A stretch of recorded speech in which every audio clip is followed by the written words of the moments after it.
Assalamualaikum warahmatullahi wabarakatuh. Saya Wirantika Anggreni, mahasiswi Universitas Mercubuana jurusan akuntansi. Di sini saya ingin mempresentasikan mengenai perekonomian Indonesia dengan dosen yaitu Ibu Wita. Di sini perekonomian Indonesia itu ada beberapa aspek. Yang pertama, pembangunan sektor industri, yang kedua, kebijakan fiskal dan APBN, yang ketiga itu neraca pembayaran, yang keempat, era globalisasi Indonesia. Ya, yang pertama, pembangunan sektor industri. Apa sih pembangunan sektor industri itu?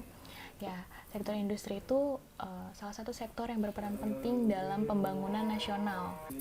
Nah, uh, di sini terdapat masalah perindustrian di Indonesia.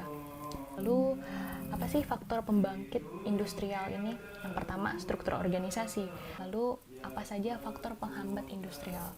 Itu ada 3. Yang pertama itu keterbatasan teknologi, yang kedua kualitas sumber daya manusia, dan yang ketiga itu keterbatasan dana pemerintah. Lalu strategi pembangunan sektor industri, yaitu yang bisa saya ambil ada 2. Yang pertama, strategi substitusi impor dan strategi promosi ekspor. Kebijakan fiskal itu ada beberapa macam. Yang pertama itu pembiayaan fungsional, pengolahan anggaran, stabilisasi anggaran otomatis, anggaran belanja seimbang. Lalu pengaruh resiko dari kebijakan fiskal itu meningkatkan kesadaran seluruh pemangku kepentingan dalam pengolahan kebijakan fiskal. Selanjutnya itu APBN. APBN atau Anggaran Pendapatan dan Belanja Negara merupakan rencana keuangan tahunan pemerintah negara Indonesia yang disetujui oleh DPR. APBN sendiri merupakan instrumen untuk mengatur pengeluaran dan pendapatan negara dalam rangka membiayai pelaksanaan kegiatan pemerintahan dan pembangunan. Neraca pembayaran. Apa sih neraca pembayaran itu?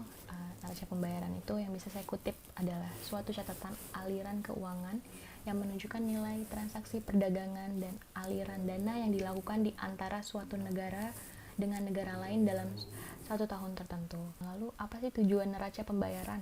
Yang pertama itu sebagai bahan pertimbangan bagi pemerintah untuk mengambil langkah-langkah di bidang ekonomi. Yang kedua, sebagai bahan pertimbangan bagi pemerintah untuk mengambil kebijakan di bidang moneter dan fiskal. Lalu yang ketiga, sebagai bahan pertimbangan bagi pemerintah untuk mengetahui pengaruh hubungan ekonomi internasional terhadap pendapatan nasional. Yang terakhir yaitu sebagai bahan pertimbangan bagi pemerintah untuk mengambil kebijakan di bidang politik perdagangan internasional. Lalu di sini ada neraca pembayaran digolongkan dalam beberapa jenis pembukuan. Lalu di sini ada langkah mengatasi defisit neraca pembayaran. Mengurangi penggunaan valuta asing, karena semakin banyak penggunaan valuta asing semakin melemahlah mata uang kita sendiri, yaitu rupiah. Selanjutnya ada pernyataan bahwa globalisasi itu dipengaruhi oleh 3 pelaku utama, yaitu yang pertama para globalis, para tradisionalis, dan para transformalis. Gejala globalisasi terjadi pada kegiatan finansial, produksi, investasi, perdagangan yang kelak berpengaruh pada hubungan antar bangsa dan hubungan antar individu dalam segala aspek kehidupan. Dampak globalisasi itu ada dampak positif dan negatifnya. Untuk dampak positif tersendiri ada produksi dunia dapat ditingkatkan, yang kedua meningkatkan kemakmuran masyarakat dalam suatu negara, yang ketiga memperoleh lebih banyak modal dan teknologi yang lebih baik, yang keempat menyediakan dana tambahan untuk pembangunan ekonomi, yang kelima meluaskan pasar untuk hasil produksi.